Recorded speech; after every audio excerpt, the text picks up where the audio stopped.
श्री गणेशाय नमः। श्री जानकी वल्लभो विजयते। श्री रामचरितमानस पंचम सोपान। सुंदर कांड।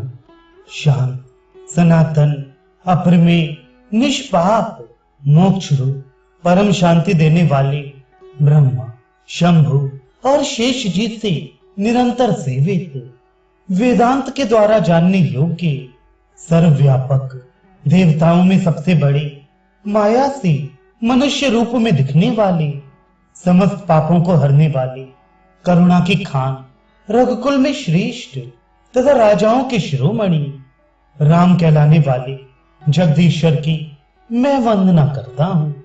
हे रघुनाथ जी, मैं सत्य कहता हूँ और फिर आप सबके अंतरात्मा ही सब जानते ही हैं कि मेरे हृदय में कोई दूसरी इच्छा नहीं है। हे रघुकुल श्रेष्ठ, मुझे अपनी पूर्ण भक्ति दीजिए और मेरे मन को काम आदि दोषों से रहित कीजिए। अतुल बल के धाम, सोने के पर्वत, सुमेरु के समान कांति युक्त शरीर वाले, दैत्य रूपी वन को ध्वंस करने के लिए अग्नि रूप, ज्ञानियों में अग्रगण्य, संपूर्ण गुणों के निधान, वानरों के स्वामी श्री रघुनाथ जी के प्रिय भक्त पवन पुत्र श्री हनुमान जी को मैं प्रणाम करता हूँ। जामवान के सुंदर वचन सुनकर हनुमान जी के हृदय को बहुत ही भाई। वे बोले, हे भाई, तुम लोग दुख सहकर, कंदमूल फल खाकर तब तक मेरी राह देखना, जब तक मैं सीता जी को देखकर लौट ना आऊं। काम अवश्य होगा, क्योंकि मुझे बहुत ही हर्ष हो रहा है। ये कहकर और सबको मस्तक नवाकर तथा हृदय में श्री रघुनाथ जी को धारण करके हनुमान जी हर्षित होकर चली। समुद्र के तीर पर एक सुंदर पर्वत था।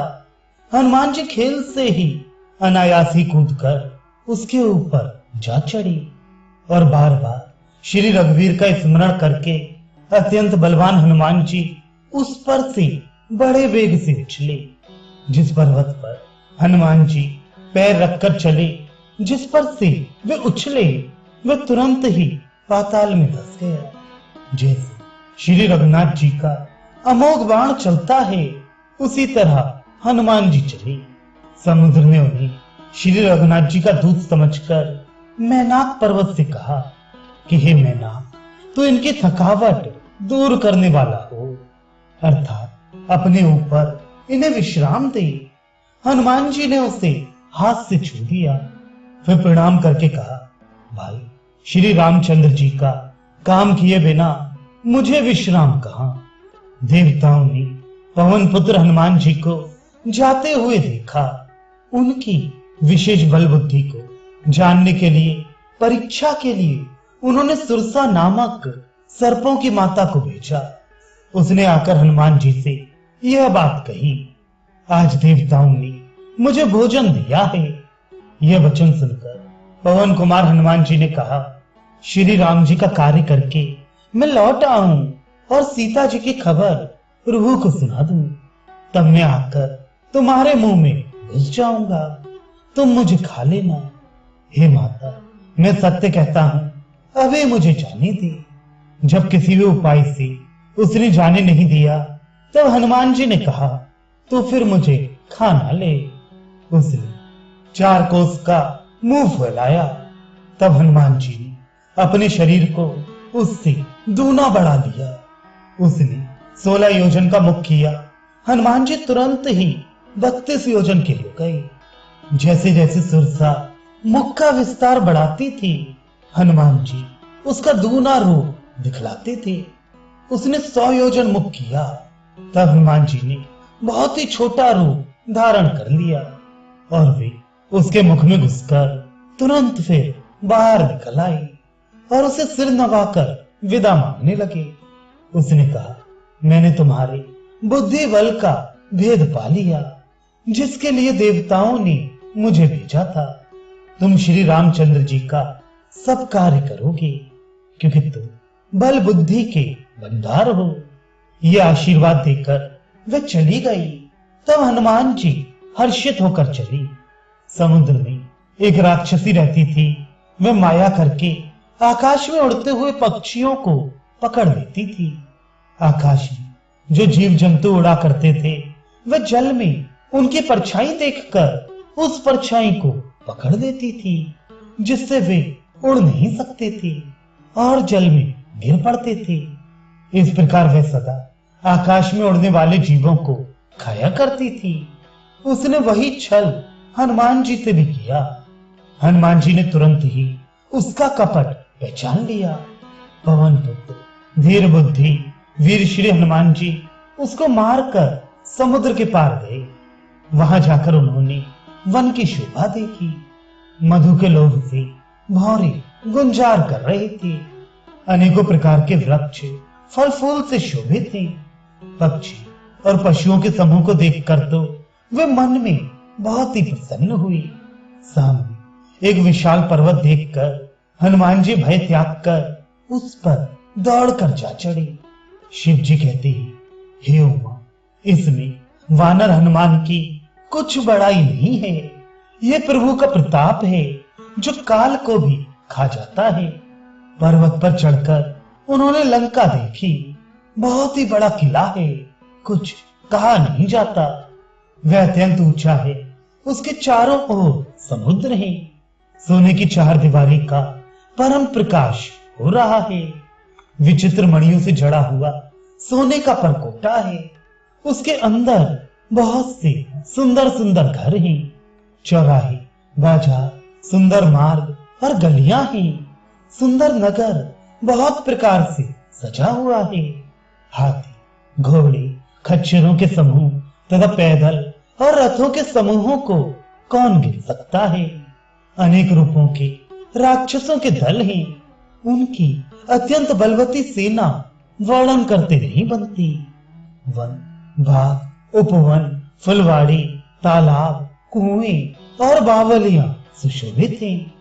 मनुष्य, नाग, देवताओं और गंधर्वों की कन्याएं अपने सौंदर्य से मुनियों के भी मनों को मोह लेती हैं। कहीं पर्वत के समान विशाल शरीर वाले बड़े ही बलवान पहलवान गरज रहे हैं। वे अनेकों अखाड़ों में बहुत प्रकार से भिड़ते हैं और एक दूसरे को ललकारते हैं। भयंकर शरीर वाले करोड़ों योद्धा यत्न करके बड़ी सावधानी से नगर की चारों दिशाओं में सब ओर से रखवाली करते हैं। कहीं दुष्ट राक्षस भैंसों, मनुष्यों, गायों, गधों और बकरों को खा रहे हैं।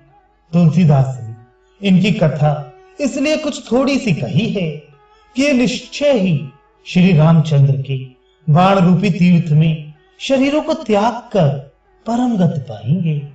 नगर के बहुसंख्यक रखवालों को देखकर हनुमान जी ने मन में विचार किया कि अत्यंत छोटा रूप धरूं और रात के समय नगर में प्रवेश करूं। हनुमान जी मच्छर के समान छोटा सा रूप धारण कर नर रूप से लीला करने वाले भगवान श्री रामचंद्र का स्मरण करके लंका को चले। लंका के द्वार पे लंकनी नाम की एक राक्षसी रहती थी। वह बोली, मेरा निरादर करके बिना मुझसे पूछे कहां चला जा रहा है? हे मूर्ख, तूने मेरा भेद नहीं जाना।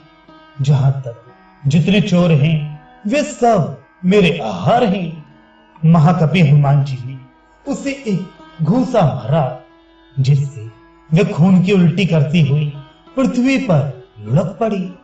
वह लंकनी फिर अपने को संभाल कर उठी और डर के मारे हाथ जोड़कर विनती करने लगी।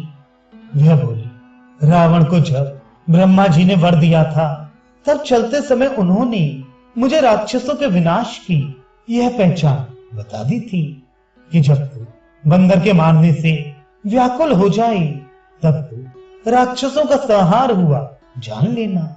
हे तात, मेरे बड़े पुण्य हैं जो मैं श्री रामचंद्र जी के दूत आपको नेत्रों से देख पाई। हे तात, स्वर्ग और मोक्ष के सब सुखों को तराजू के एक पलड़े में रखा जाए तो भी वे सब मिलकर दूसरे पलड़े पर रखे हुए उस सुख के बराबर नहीं हो सकती जो क्षण मात्र के सत्संग से होता है। अयोध्यापुरी के राजा श्री रघुनाथ जी को हृदय में रखे हुए नगर में प्रवेश करके सब काम कीजिए, उसके लिए विष अमृत हो जाता है। शत्रु मित्रता करने लगते हैं, समुद्र गाय के खुर के बराबर हो जाता है, अग्नि में शीतलता आ जाती है, और हे गरुड़ जी, सुमेरु पर्वत उसके लिए रज के समान हो जाता है। जिसे श्री रामचंद्र जी ने एक बार कृपा करके देख लिया, तब हनुमान जी ने बहुत ही छोटा रूप धारण किया और भगवान का स्मरण करके नगर में प्रवेश किया। उन्होंने प्रत्येक महल की खोज की, जहां तहां असंख्य योद्धा देखे, फिर भी रावण के महल में गए। वह अत्यंत विचित्र था, जिसका वर्णन नहीं हो सकता। हनुमान जी ने उस रावण को शयन किए देखा, परंतु महल में जानकी जी दिखाई नहीं दी। फिर एक सुंदर महल दिखाई दिया, उसमें भगवान का एक अलग मंदिर बना हुआ था। वह महल श्री राम जी के आयुध धनुष बाण के चिन्हों से अंकित था। उसकी शोभा वर्णन नहीं की जा सकती। वहां नवीन नवीन तुलसी के वृक्ष समूहों को देखकर कपिराज श्री हनुमान जी हर्षित हुए। लंका तो राक्षसों के समूह का निवास स्थान है, यहाँ सज्जन का निवास कहाँ। हनुमान जी मन में इस प्रकार तर्क करने लगे। उसी समय विभीषण जी जागे। विभीषण ने राम नाम का उच्चारण किया। हनुमान जी ने उन्हें सज्जन जाना और हृदय में हर्षित हुए। हनुमान जी ने विचार किया कि इनसे हट करके अपनी ओर से ही परिचय करूंगा, क्योंकि साधु से कार्य की हानि नहीं होती, प्रत्युत लाभ ही होता है। ब्राह्मण का रूप धरकर हनुमान जी ने उन्हें वचन सुनाए। सुनते ही विभीषण जी उठकर वहां आए, प्रणाम करके कुशल पूछी और कहा कि हे ब्राह्मण देव, अपनी कथा समझा कर कहिए। क्या आप हरि भक्तों में से कोई हैं? क्योंकि आपको देखकर मेरे हृदय में अत्यंत प्रेम उमड़ रहा है। अथवा क्या आप दिनों से प्रेम करने वाले स्वयं श्री राम जी ही हैं, जो मुझे बड़भागी बनाने आए हैं? तब हनुमान जी श्री रामचंद्र जी की सारी कथा कहकर अपना नाम बताया। सुनते ही दोनों के शरीर पुलकित हो गए और श्री राम जी के गुण समूह का स्मरण करके दोनों के मन प्रेम और आनंद में मग्न हो गए। विभीषण जी ने कहा, हे पवन पुत्र, मेरी रहनी सुनो। मैं यहाँ वैसे ही रहता हूँ जैसे दांतों के बीच में बिचारी जीव। हे तात, मुझे अनाथ जानकर सूर्य कुल के नाथ श्री रामचंद्र जी क्या कभी मुझ पर कृपा करेंगे? मेरा राक्षस शरीर होने से साधन तो कुछ बनता नहीं, और न मन में श्री रामचंद्र जी के चरण कमलों में प्रेम ही है। परंतु हे हनुमान, अब मुझे विश्वास हो गया कि श्री राम जी की मुझ पर कृपा है, क्योंकि हरि की कृपा के बिना संत नहीं मिलते। जब श्री रघुवीर ने कृपा की है, तभी तो आपने मुझे हट करके अपनी ओर से दर्शन दिए हैं। हनुमान जी ने कहा, हे विभीषण जी, सुनिए, प्रभु की यही रीत है कि वे सेवक पर सदा ही प्रेम किया करते हैं। भला कहिए, मैं ही कौन बड़ा कुलीन हूँ, जाति का चंचल बानर हूँ और सब प्रकार से नीच हूँ। प्रातः का जो हम लोगों का नाम ले ले तो उसे दिन भर भोजन ना मिले। हे सखा, सुनिए, मैं ऐसा अधम हूँ, पर श्री रामचंद्र जी ने तो मुझ पर भी कृपा ही की है। भगवान के गुणों का स्मरण करके हनुमान जी के दोनों नेत्रों में प्रेमाश्रुओं का जल भराया। जो जानते हुए भी ऐसे स्वामी श्री रघुनाथ जी को भुलाकर विषयों के पीछे भटकते फिरते हैं, वे दुखी क्यों ना हो।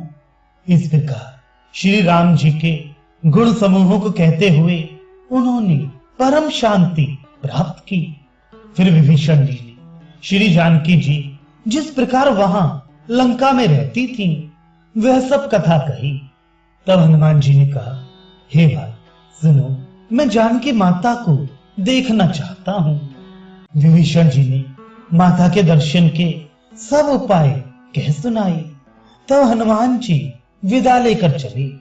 फिर वही पहले जैसा मच्छर का रूप धरकर वहां गए जहां अशोक वन में सीता जी रहती थी। सीता जी को देखकर हनुमान जी ने उन्हें मन ही में प्रणाम किया। उन्हें बैठे ही बैठे रात्रि के चारों पहर बीत जाते हैं। शरीर दुबला हो गया है, सिर पर जटाओं की एक वेणी है। हृदय में श्री रघुनाथ जी के गुण समूहों का स्मरण करती रहती हैं।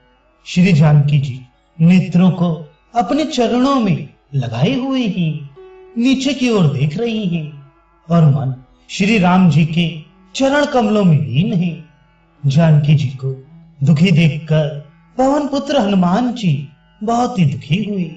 हनुमान जी वृक्ष के पत्तों में छिप रहे और विचार करने लगे कि हे भाई क्या करूं, इनका दुख कैसे दूर करूं। उसी समय बहुत सी स्त्रियों को साथ लिए सज धज कर रावण वहां आया। उस दुष्ट ने सीता जी को बहुत प्रकार से समझाया, साम दान भय और भेद दिखलाया। रावण ने कहा, हे सुमुखी, हे सयानी, सुनो, मंदोदरी आदि सब रानियों को मैं तुम्हारी दासी बना दूंगा।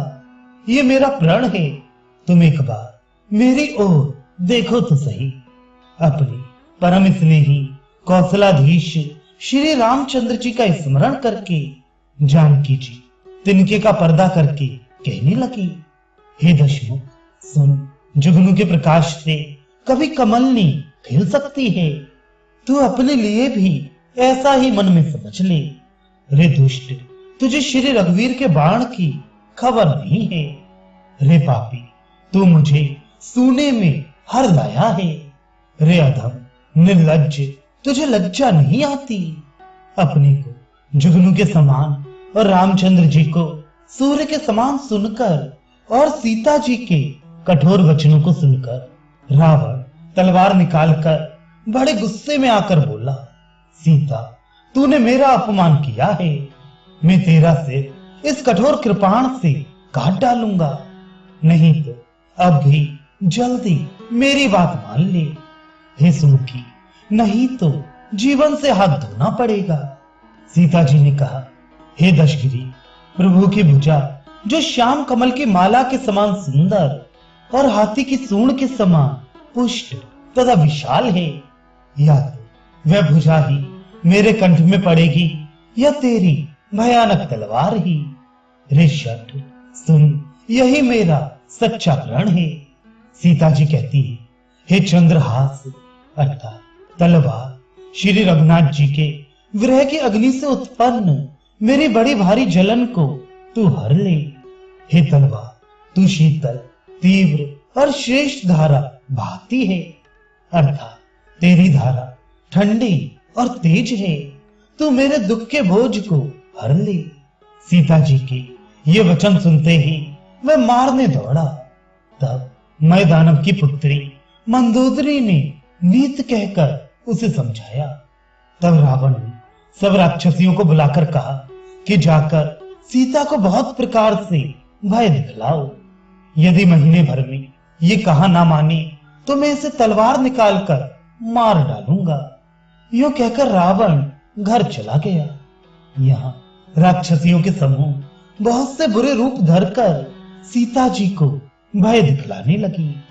उनमें एक त्रिजटा नाम की राक्षसी थी। उसकी श्री रामचंद्र जी के चरणों में प्रीति थी और वह ज्ञान में निपुण थी। उसने सबों को बुलाकर अपना स्वप्न सुनाया और कहा, सीता जी की सेवा करके अपना कल्याण कर लो। स्वप्न में मैंने देखा कि एक बंदर ने लंका जला दी। राक्षसों की सारी सेना मार डाली गई। रावण नंगा है और गधे पर सवार है। उसके सिर मुड़े हुए हैं, 20 भुजाएं कटी हुई हैं। इस प्रकार से वे दक्षिण दिशा यमपुरी को जा रहा है और मानो लंका विभीषण ने पाई है। नगर में श्री रामचंद्र जी की दुहाई फिर गई। तब प्रभु ने सीता जी को बुला भेजा। मैं निश्चय के साथ कहती हूं कि यह स्वप्न कुछ ही दिनों बाद सत्य होकर रहेगा। उसके वचन सुनकर वे सब राक्षसियां डर गई और जानकी जी के चरणों पर गिर पड़ी। इसके बाद वे सब जहां तहां चली गई। सीता जी मन में सोच करने लगी कि 1 महीना बीत जाने पर नीच राक्षस रावण मुझे मारेगा। सीता जी हाथ जोड़कर त्रिजटा से बोली, हे माता, तू मेरी विपत्ति की संगनी है। जल्दी कोई ऐसा उपाय कर जिससे मैं शरीर छोड़ सकूं। विरह असह्य हो चला है, अब यह सहा नहीं जाता। काठ लाकर चिता बनाकर सजा दे हे माता, फिर उसमें आग लगा दे। हे सयानी, तू मेरी प्रीत को सत्य कर दे। रावण की शूल के समान दुख देने वाली वाणी कानों से कौन सुनी। सीता जी के वचन सुनकर त्रिजटा ने चरण पकड़कर उन्हें समझाया और प्रभु का प्रताप, बल और सुयश सुनाया। उसने कहा, हे सुकुमारी, सुनो, रात्रि के समय आग नहीं मिलेगी। ऐसा कहकर वह अपने घर चली गई। सीता जी मन ही मन कहने लगी, क्या करूं, विधाता ही विपरीत हो गया। न आग मिलेगी न पीड़ा मिटेगी। आकाश में अंगारे प्रकट दिखाई दे रही हैं, पर पृथ्वी पर एक भी तारा नहीं आता। चंद्रमा अग्निमय है, किंतु वह भी मानो मुझे हतभाग्नि जानकर आग नहीं बरसाता। हे अशोक वृक्ष, मेरी विनती सुन, मेरा शोक हर ले और अपना अशोक नाम सत्य कर। तेरे नन्हे कोमल पत्ते अग्नि के समान हैं, अग्नि दे। विरह रोग का अंत मत कर, अर्थात विरह रोग को बढ़ाकर सीमा तक ना पहुंचा। सीता जी को विरह से परम व्याकुल देखकर वह क्षण हनुमान जी को कल्प के समान बीता। तब हनुमान जी हृदय में विचार कर सीता जी के सामने अंगूठी डाल दी, मानो अशोक ने अंगारा दे दिया। ये समझकर सीता जी ने हर्षित होकर उठकर उसे हाथ में ले लिया। तब उन्होंने राम नाम से अंकित अत्यंत सुंदर एवं मनोहर अंगूठी देखी। अंगूठी को पहचान कर सीता जी आश्चर्यचकित होकर उसे देखने लगी और हर्ष तथा विषाद से हृदय में अकला उठी। वे सोचने लगी, श्री रघुनाथ जी तो सर्वथा अजय हैं, उन्हें कौन जीत सकता है। और माया से ऐसी दिव्य चिन्मय अंगूठी बनाई नहीं जा सकती। सीता जी मन में अनेक प्रकार के विचार कर रही थी। इसी समय हनुमान जी मधुर वचन बोले। वे श्री रामचंद्र जी के गुणों का वर्णन करने लगे, जिनके सुनते ही सीता जी का दुख भाग गया। वे कान और मन लगाकर उन्हें सुनने लगी। हनुमान जी ने आदि से लेकर सारी कथा कह सुनाई। सीता जी बोली, जिसने कानों के लिए अमृत रूप ये सुंदर कथा कही, वह हे भाई प्रकट क्यों नहीं होता। तब हनुमान जी पास चले गए। उन्हें देखकर सीता जी मुख फेर कर बैठ गई। उनके मन में आश्चर्य हुआ। हनुमान जी ने कहा, हे माता जानकी, मैं श्री राम जी का दूत हूं, करुणा निधान की सच्ची शपथ करता हूं। हे माता, यह अंगूठी मैं ही लाया हूं। श्री राम जी ने मुझे आपके लिए यह निशानी दी है। सीता जी ने पूछा, नर और वानर का संग कहो कैसे हुआ। तब हनुमान जी ने जैसे संग हुआ था वह सब कथा कही। हनुमान जी के प्रेम युक्त वचन सुनकर सीता जी के मन में विश्वास उत्पन्न हो गया। उन्होंने जान लिया कि मन, वचन और कर्म से कृपा सागर श्री रघुनाथ जी का दास है। भगवान का सेवक जानकर अत्यंत प्रगाढ़ प्रीत हो गई। नेत्रों में प्रेमाश्रुओं का जल भर आया और शरीर अत्यंत पुलकित हो गया। सीता जी ने कहा, हे तात हनुमान, विरह सागर में डूबती हुई मुझको तुम जहाज हुए, मैं बलिहारी जाती हूँ। अब छोटे भाई लक्ष्मण जी सहित घर के शत्रु सुखधाम प्रभु का कुशल मंगल कहो। श्री रघुनाथ जी तो कोमल हृदय और कृपालु हैं, फिर हे हनुमान उन्होंने किस कारण ये निष्ठुरता धारण ली है? सेवक को सुख देना उनका स्वाभाविक बात है। वे श्री रघुनाथ जी क्या कभी मेरी भी याद करते हैं? हेता क्या कभी उनके कोमल सांवले अंगों को देखकर मेरे नेत्र शीतल होंगे? मुंह से वचन नहीं निकलता, नेत्रों में विरह के आंसुओं का जल भराया।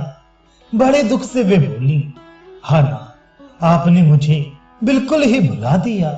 सीता जी को विरह से परम व्याकुल देखकर हनुमान जी कोमल और विनीत वचन बोले, हे माता, सुंदर कृपा के धाम प्रभु भाई लक्ष्मण जी के सहित शरीर से कुशल हैं, परंतु आपके दुख से दुखी हैं।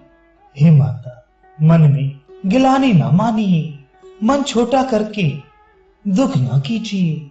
श्री रामचंद्र जी के हृदय में आपसे दूना प्रेम है।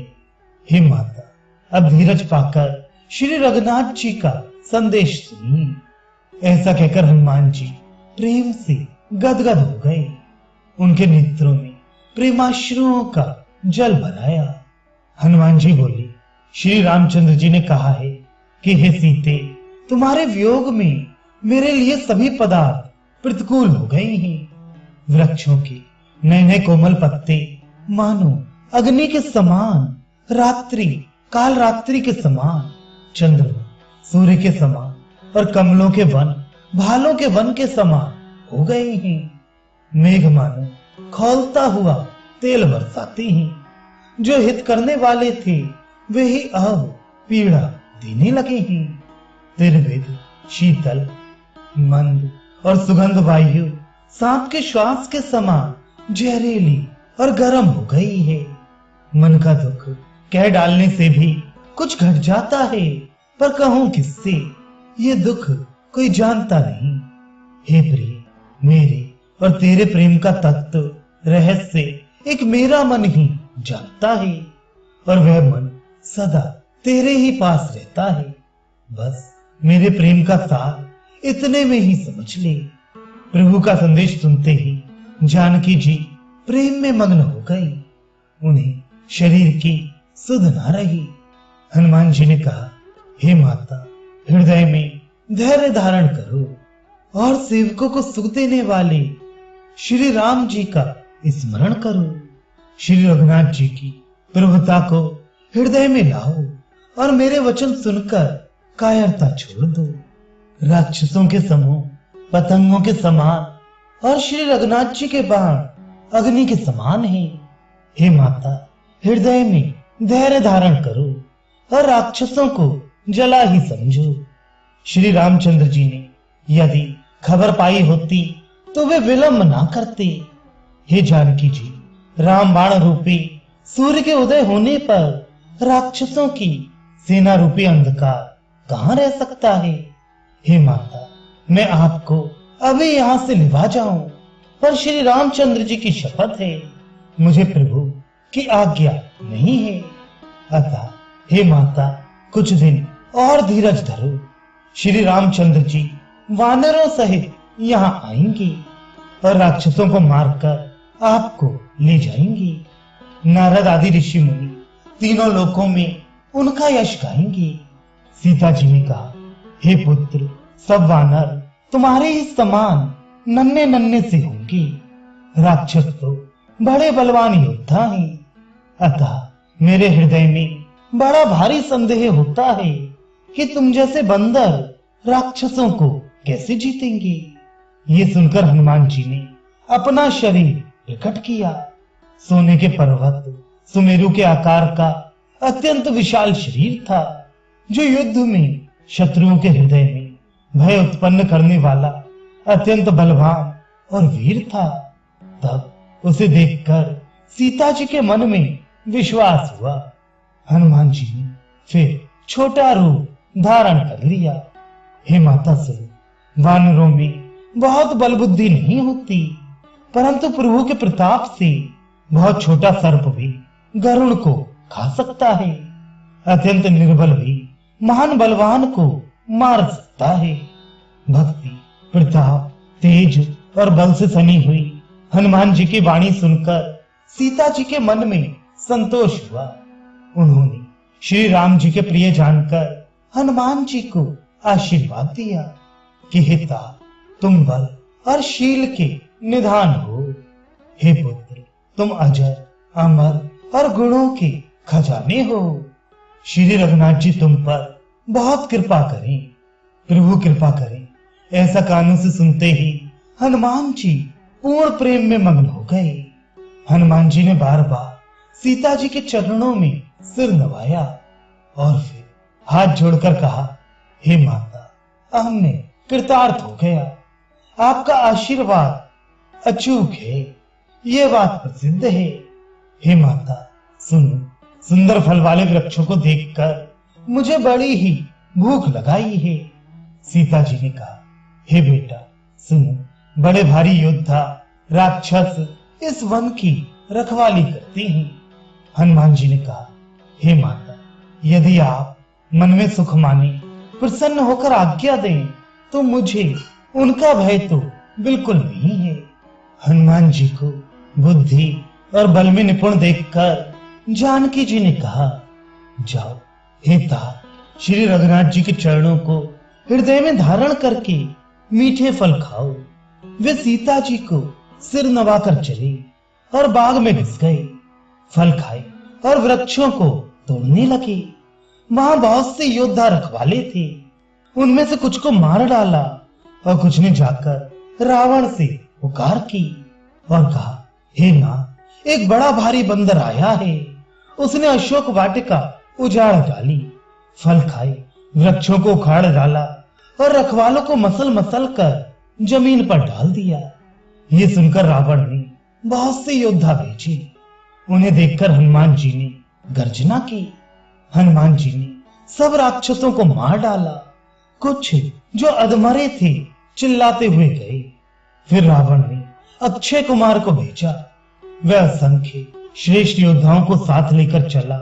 उसे देखकर हनुमान जी ने एक वृक्ष हाथ में लेकर ललकारा और उसे मारकर बड़े जोर से गर्जना की। उन्होंने सेना में कुछ को मार डाला और कुछ को मसल डाला और कुछ को पकड़ पकड़ कर धूल में मिला दिया। कुछ ने फिर जाकर पुकार की कि हे प्रभु, बंदर बहुत ही बलवान है। पुत्र का वध सुनकर रावण क्रोधित हो उठा और उसने अपने ज्येष्ठ पुत्र बलवान मेघनाद को भेजा। उससे कहा कि हे पुत्र, मारना नहीं, उसे बांध लेना। उस बंदर को देखा जाए कि कहां का है। इंद्र को जीतने वाला अतुलनीय योद्धा मेघनाद चला। भाई का मारा जाना सुन उसे क्रोध हो आया। हनुमान जी ने देखा कि अब की भयानक योद्धा आया है, तब वे कटकटाकर गरजे और दौड़े। उन्होंने एक बहुत बड़ा वृक्ष उखाड़ दिया और उसके प्रहार से लंकेश्वर रावण के पुत्र मेघनाद को बिना रथ का कर दिया। रथ को तोड़कर उसे नीचे पटक दिया। उसके साथ जो बड़े बड़े योद्धा थे उनको पकड़ पकड़ कर हनुमान जी अपने शरीर से मसलने लगे।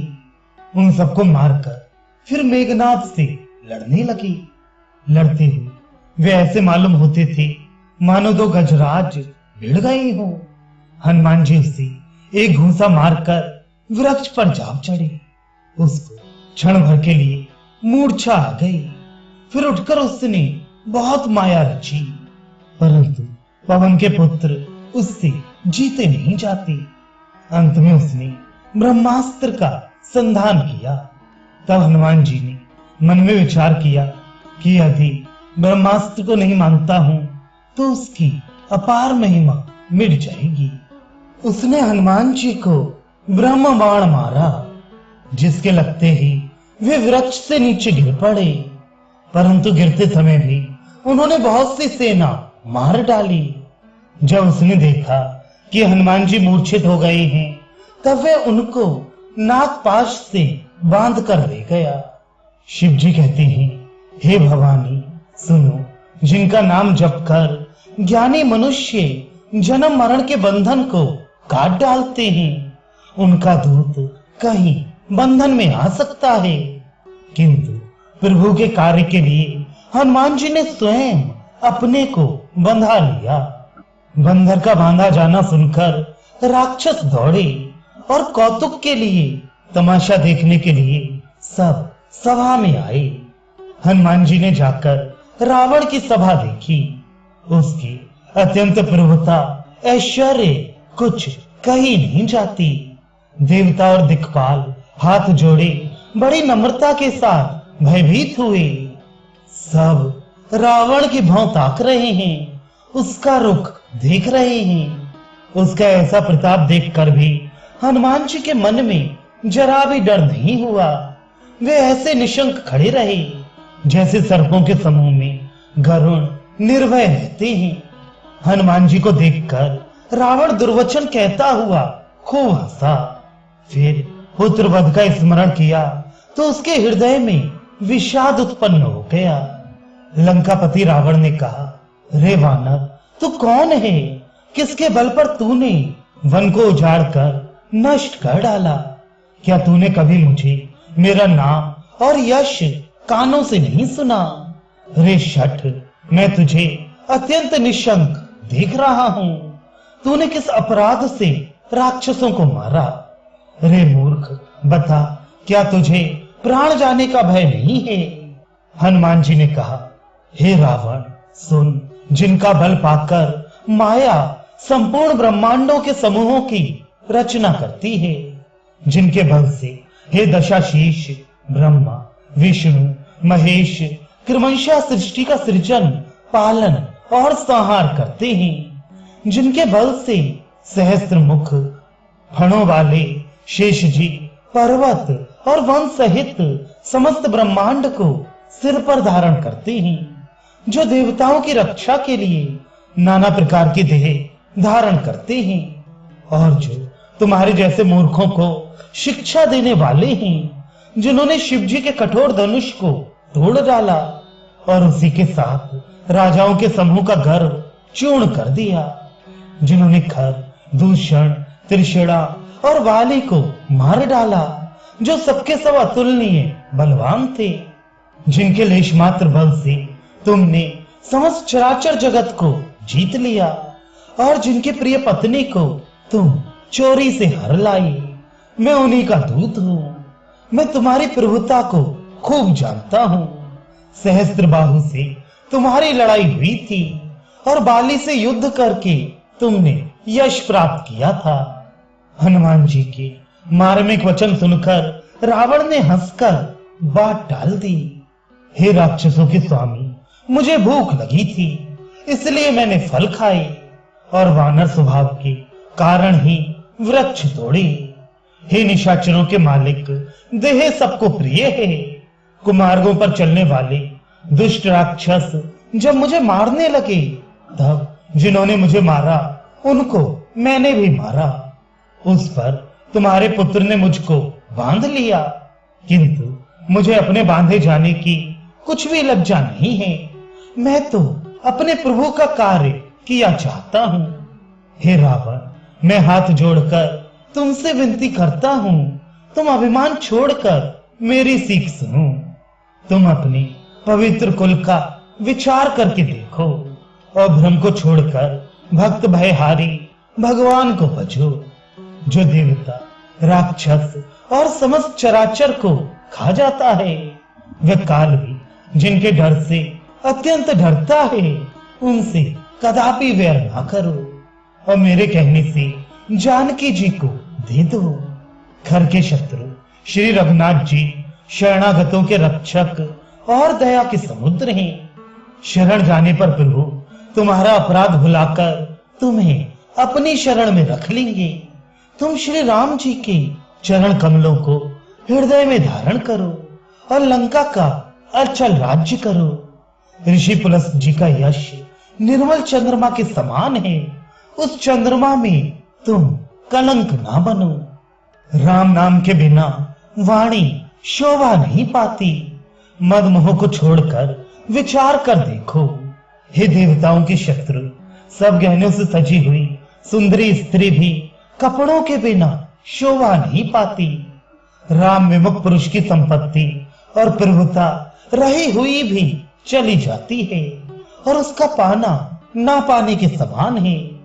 जिन नदियों के मूल में कोई जल स्रोत नहीं है, अर्थात जिन्हें केवल बरसात का ही आसरा है, वे वर्षा बीत जाने पर फिर तुरंत ही सूख जाती हैं। हे रावण, सुनो, मैं प्रतिज्ञा करके कहता हूं कि राम विमुख की रक्षा करने वाला कोई भी नहीं है।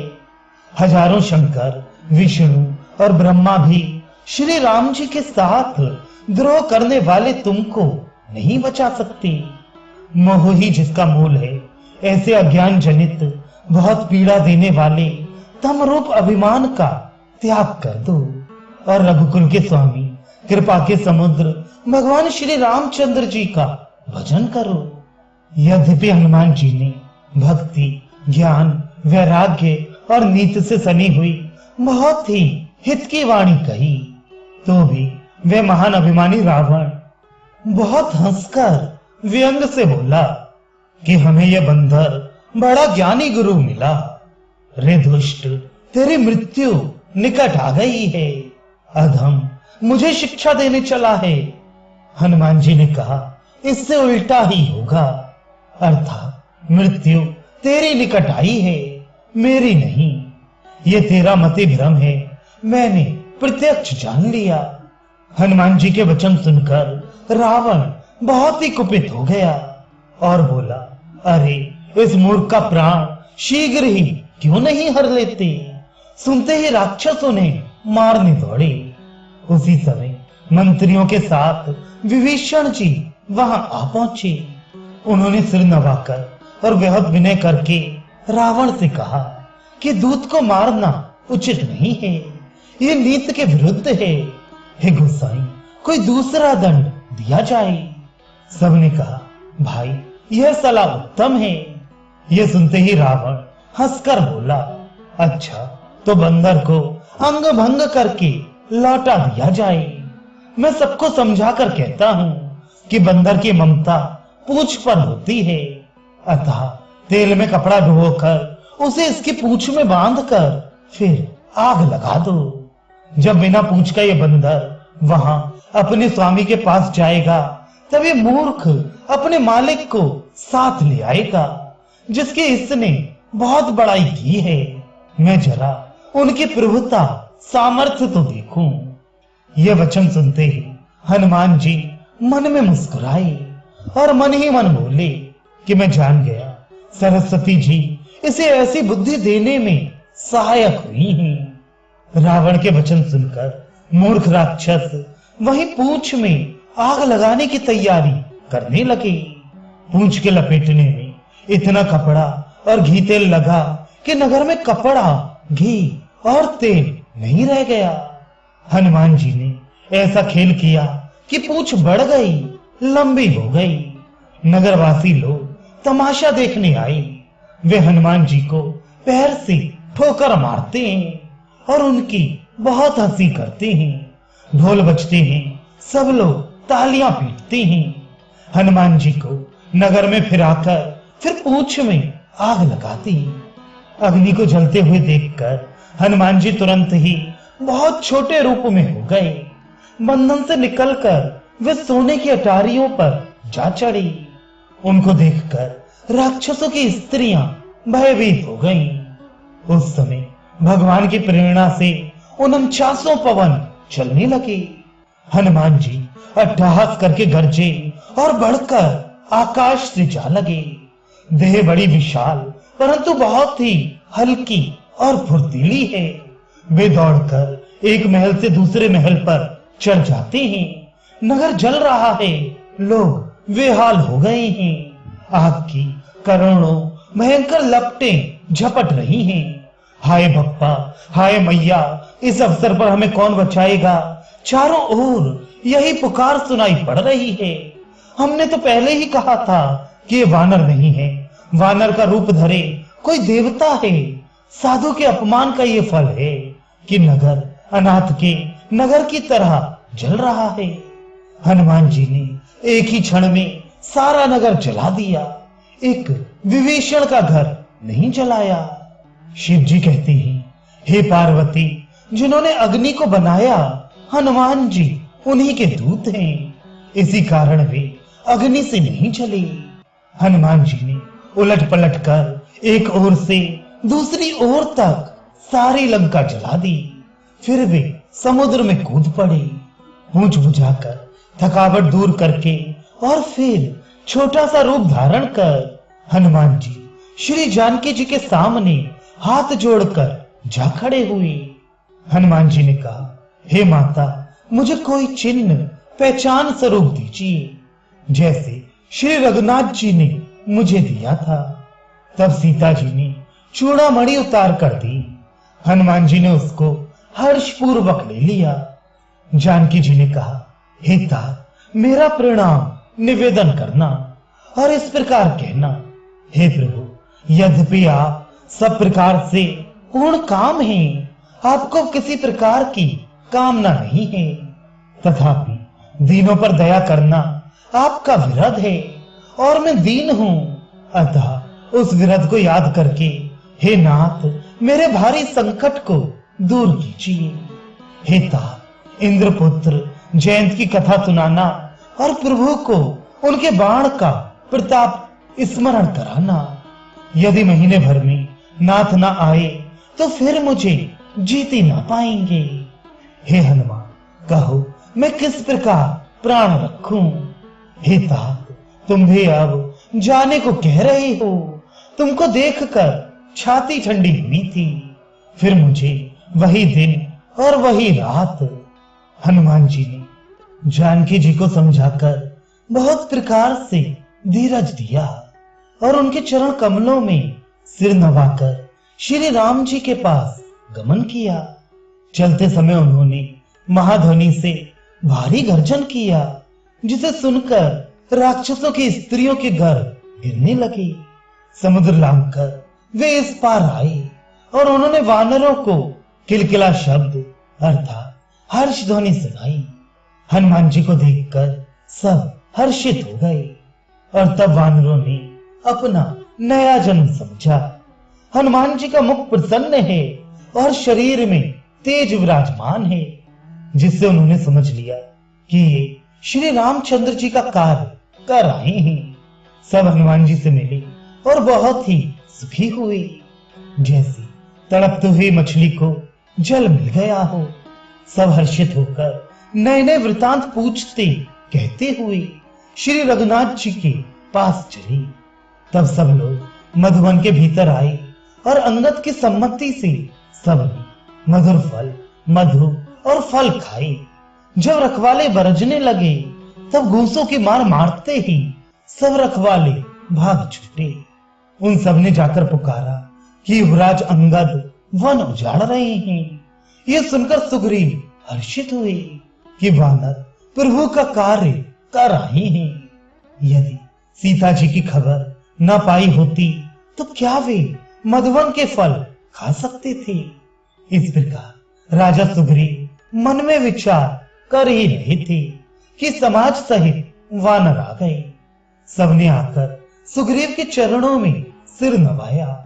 कपिराज सुग्रीव सभी से बड़े प्रेम के साथ मिले। उन्होंने कुशल पूछी तब वानरों ने उत्तर दिया, आपके चरणों के दर्शन से सब कुशल है। श्री राम जी की कृपा से विशेष कार्य हुआ, कार्य में विशेष सफलता हुई है। हे नाथ, हनुमान ने ही सब कार्य किया और सब वानरों के प्राण बचा लिए। ये सुनकर सुग्रीव जी हनुमान जी से फिर मिले और सब वानरों समेत श्री रघुनाथ जी के पास चले। श्री राम जी जब वानरों को कार्य किए हुए आते देखा तब उनके मन में विशेष हर्ष हुआ। दोनों भाई स्फटिक शिला पर बैठे थे। सब वानर जाकर उनके चरणों पर गिर पड़े। दया की राशि श्री रघुनाथ जी सबसे प्रेम सहित गले लगकर मिले और कुशल पूछी। वानरों ने कहा, हे नाथ, आपके चरण कमलों के दर्शन पाने से अब कुशल है। जामवान ने कहा, हे रघुनाथ जी सुनिए, हे नाथ, जिस पर आप दया करते हैं उसे सदा कल्याण और निरंतर कुशल है। देवता, मनुष्य और मुनि सभी उस पर प्रसन्न रहते हैं। वही विजयी है, वही विनयी है और वही गुणों का समुद्र बन जाता है। उसी का सुंदर यश तीनों लोकों में प्रकाशित होता है। प्रभु की कृपा से सब कार्य हुआ। आज हमारा जन्म सफल हो गया। हे नाथ, पवन पुत्र हनुमान ने जो करनी की उसका हजार मुखों से भी वर्णन नहीं किया जा सकता। तब जामवान ने हनुमान जी के सुंदर कार्य श्री रघुनाथ जी को सुनाई। वे चरित्र सुनने पर कृपा निधि श्री रामचंद्र जी के मन को बहुत ही अच्छे लगे। उन्होंने हर्षित होकर हनुमान जी को फिर हृदय से लगा लिया और कहा, हे तात, कहो सीता किस प्रकार रहती और अपने प्राणों की रक्षा करती हैं। हनुमान जी ने कहा, आपका नाम रात दिन पहरा देने वाला है। आपका ध्यान ही किवाड़ है। नेत्रों को अपने चरणों में लगाए रहती हैं। यही ताला लगा है। फिर प्राण जाएं तो किस मार्ग से। चलते समय उन्होंने मुझे चूड़ामणि उतार कर दी। श्री रघुनाथ जी उसे लेकर हृदय से लगा लिया। हनुमान जी ने फिर कहा, हे नाथ, दोनों नेत्रों में जल भरकर जानकी जी ने मुझसे कुछ वचन कहे। छोटे भाई समेत प्रभु के चरण पकड़ना और कहना कि आप दीन बंधु हैं, शरणागत के दुखों को हरने वाले हैं और मैं मन, वचन और कर्म से आपके चरणों की अनुरागिणी हूं। फिर स्वामी, आपने मुझे किस अपराध से त्याग दिया? हाँ, एक दोष मैं अपना अवश्य मानती हूं कि आपका वियोग होते ही मेरे प्राण नहीं चले गए। किंतु हे नाथ, यह तो नेत्रों का अपराध है जो प्राणों के निकलने में हठपूर्वक बाधा देते हैं। विरह अग्नि है, शरीर हुई है और श्वास पवन है। इस प्रकार अग्नि और पवन का संयोग होने से ये शरीर क्षण मात्र में जल सकता है, परंतु नेत्र अपने हित के लिए, प्रभु का स्वरूप देखकर सुखी होने के लिए जल बरसाते हैं, जिससे विरह की आग से भी देह जलने नहीं पाती। सीता जी की विपत्ति बहुत बड़ी है। हे दीन दयालु, वह बिना कही ही अच्छी है। कहने से तो आपको बड़ा क्लेश होगा। हे करुणा निधान, उनका एक एक पल कल्प के समान बीतता है।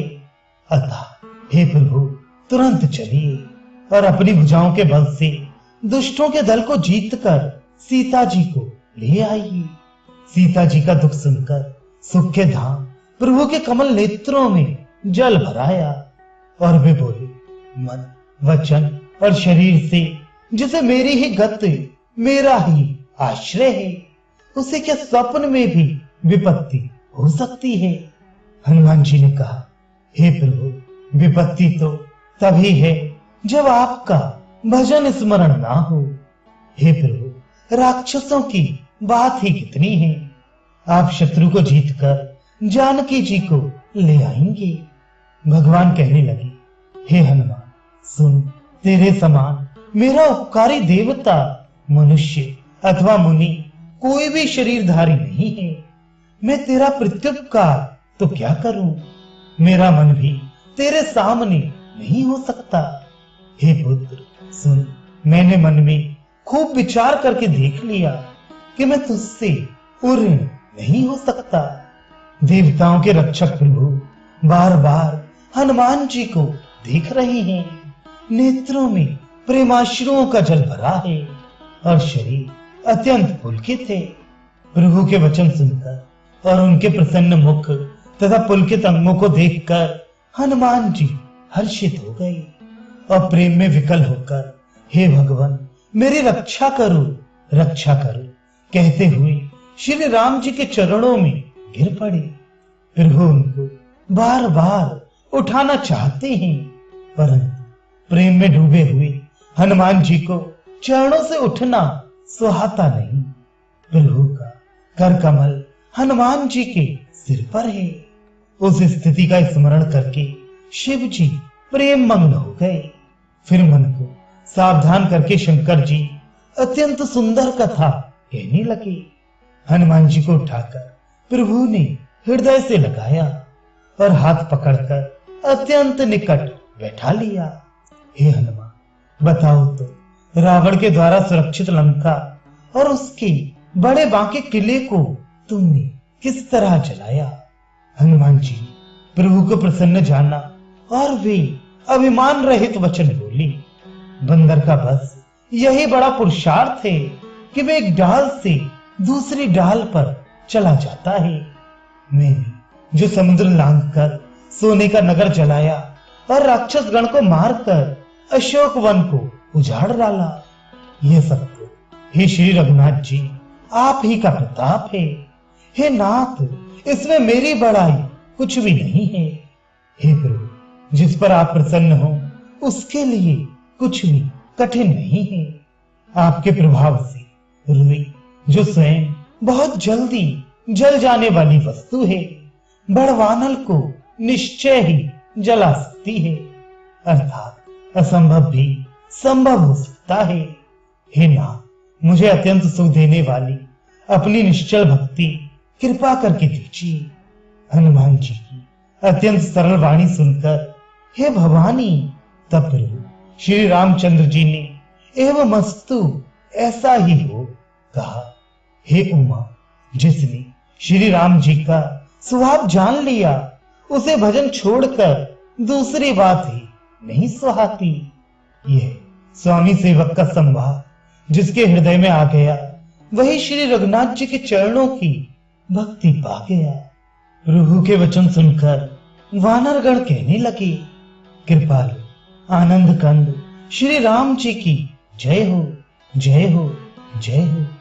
तब श्री रघुनाथ जी ने कपिराज सुग्रीव को बुलाया और कहा, चलने की तैयारी करो, अब विलंब किस कारण किया जाए? वानरों को तुरंत आज्ञा दो। भगवान की ये लीला रावण वध की तैयारी देखकर बहुत से फूल बरसाकर और हर्षित होकर देवता आकाश से अपने अपने लोक को चले। वानरराज सुग्रीव ने शीघ्र ही वानरों को बुलाया। सेनापतियों के समूह आ गए। वानर भालुओं के झुंड अनेक रंगों के हैं और उनमें अतुलनीय बल है। वे प्रभु के चरण कमलों में सिर नवाते हैं। महान बलवान रीछ और वानर गरज रहे हैं। श्री राम जी ने वानरों की सारी सेना देखी, तब कमल नेत्रों से कृपा पूर्वक उनकी ओर दृष्टि डाली। राम कृपा का बल पाकर श्रेष्ठ वानर मानो पंख वाले बड़े पर्वत हो गए। तब श्री राम जी ने हर्षित होकर प्रस्थान किया। अनेक सुंदर और शुभ शकुन हुए, जिनकी कीर्ति सब मंगलों से पूर्ण है। उनके प्रस्थान के समय शकुन होना यह लीला की मर्यादा है। प्रभु का प्रस्थान जानकी जी ने भी जान लिया। उनके बाएं अंग फड़क फड़क कर मानो कहे देते थे कि श्री राम जी आ रहे हैं। जानकी जी को जो जो शकुन होते थे वही वही रावण के लिए अब शकुन हुए। सेना चली, उसका वर्णन कौन कर सकता है। असंख्य वानर और भालू गर्जना कर रहे हैं। नख जिनके शस्त्र हैं वे इच्छानुसार सर्वत्र बेरोक टोक चलने वाले रीछ वानर पर्वतों और वृक्षों को धारण किए कोई आकाश मार्ग से और कोई पृथ्वी पर चले जा रहे हैं। वे सिंह के समान गर्जना कर रहे हैं। उनके चलने और गर्जने से दिशाओं के हाथी विचलित होकर चिंगाड़ रहे हैं। दिशाओं के हाथी चिंगाड़ने लगे, पृथ्वी डोलने लगी, पर्वत चंचल हो गए और समुद्र खलबला उठे। गंधर्व, देवता, मुनि, नाग, किन्नर सबके सब मन में हर्षित हुए कि अब हमारे दुख टल गए।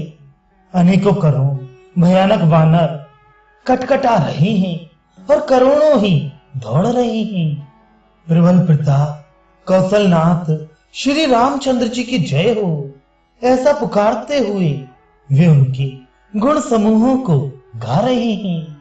उदार परम श्रेष्ठ एवं महान सरफराज शेष भी सेना का बोझ नहीं सह सकते। वे बार बार मोहित हो जाते हैं, घबरा जाते हैं और पुनः पुनः कच्छप की कठोर पीठ को दांतों से पकड़ते हैं। ऐसा करते अर्थात बार बार दांतों को गड़ाकर कच्छप की पीठ पर लकीर से खींचते हुए वे ऐसी शोभा दे रहे हैं मानो श्री रामचंद्र जी की सुंदर प्रस्थान यात्रा को परम सुहावनी जानकर उसकी अचल पवित्र कथा को सर्पराज शेष जी कच्छप की पीठ पर लिख रहे हूं। इस प्रकार कृपा निधान श्री राम जी समुद्र तट पर जा उतरे। अनेकों रीछ वानर वीर जहां तहां फल खाने लगे। लंका में जब से हनुमान जी लंका को जलाकर गए तब से राक्षस भयभीत रहने लगे। अपने अपने घरों में सब विचार करते हैं कि अब राक्षस कुल की रक्षा का कोई उपाय नहीं है। जिसके दूत का बल वर्णन नहीं किया जा सकता, उसके स्वयं नगर में आने पर कौन भलाई है। हम लोगों की बड़ी बुरी दशा होगी। दूतियों से नगरवासियों के वचन सुनकर मंदोदरी बहुत ही व्याकुल हो गई। वे एकांत में हाथ जोड़कर पति रावण के चरणों लगी और नीति रस में पगी हुई वाणी बोली, हे प्रियतम, श्री हरि से विरोध छोड़ दीजिए। मेरे कहने को अत्यंत ही हितकर जानकर हृदय में धारण कीजिए। जिनके दूत की करनी का विचार करते ही राक्षसों की स्त्रियों के गर्भ गिर जाते हैं। हे प्यारे स्वामी, यदि भला चाहते हैं तो अपने मंत्री को बुलाकर उसके साथ उनकी स्त्री को भेज दीजिए। सीता आपके कुल रूपी कमलों के वन को दुख देने वाली जाड़े की रात्रि के समान आई है। हे मां, सुनिए, सीता को लौटाए बिना शंभु और ब्रह्मा के किए भी आपका भला नहीं हो सकता। श्री राम जी के बाण सर्पों के समूह के समान हैं और राक्षसों के समूह मेढक के समान।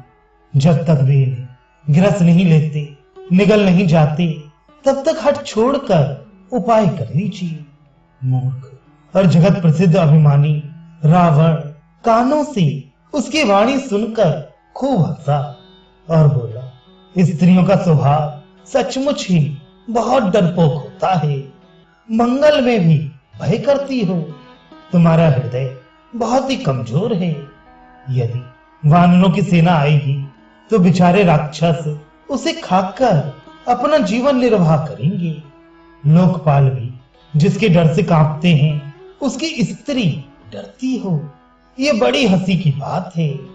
रावण ने ऐसा कहकर हंसकर उसे हृदय से लगा लिया और अधिक स्नेह दर्शाकर वह सभा में चला गया।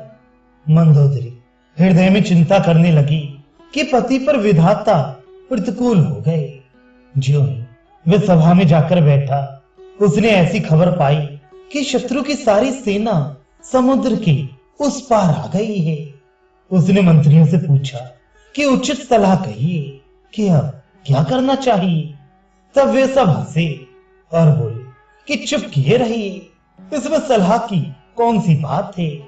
आपने देवताओं और राक्षसों को जीत लिया, तब तो कुछ श्रम ही नहीं हुआ, फिर मनुष्य और वानर किस गिनती में हैं। मंत्री, वैद्य और गुरु ये तीन यदि अप्रसन्नता के भय, ये लाभ की आशा से हित की बात ना कहकर प्रिय बोलते हैं, तो कृमंशा, राज्य, शरीर और धर्म, इन तीन का शीघ्र ही नाश हो जाता है। रावण के लिए भी वही संयोग आ बना है। मंत्री उसे सुना सुनाकर मुंह पर स्तुति करते हैं। इसी समय अवसर जानकर विभीषण जी आए। उन्होंने बड़े भाई के चरणों में सिर नवाया, फिर सिर नवाकर अपने आसन पर बैठ गए और आज्ञा पाकर ये वचन बोले, हे कृपालु, जब आपने मुझसे राय पूछी ही है तो हे तात, मैं अपनी बुद्धि के अनुसार आपके हित की बात कहता हूँ। जो मनुष्य अपना कल्याण, सुंदर यश, सुबुद्धि, शुभ गति और नाना प्रकार के सुख चाहता हो, वह है स्वामी पर स्त्री के ललाट को चौथ के चंद्रमा की तरह त्याग दे। अर्थात जैसे लोग चौथ के चंद्रमा को नहीं देखते, उसी प्रकार पर स्त्री का मुख भी ना देखे। 14 भुवनों का एक ही स्वामी हो, वह भी जीवों से बैर करके ठहर नहीं सकता, नष्ट हो जाता है। जो मनुष्य गुणों का समुद्र और चतुर हो, उसे चाहे थोड़ा भी लाभ क्यों ना हो, तो भी कोई भला नहीं कहता। हे नाथ, काम, क्रोध, मद और लोभ, ये सब नरक के रास्ते हैं। इन सब को छोड़कर श्री रामचंद्र जी को भजिए, जिन्हें सत्पुरुष भजते हैं। हे तात, राम मनुष्यों के ही राजा नहीं हैं, वे समस्त लोकों के स्वामी और काल के भी काल हैं। वे संपूर्ण ऐश्वर्य, यश, श्री, धर्म, वैराग्य एवं ज्ञान के भंडार भगवान हैं।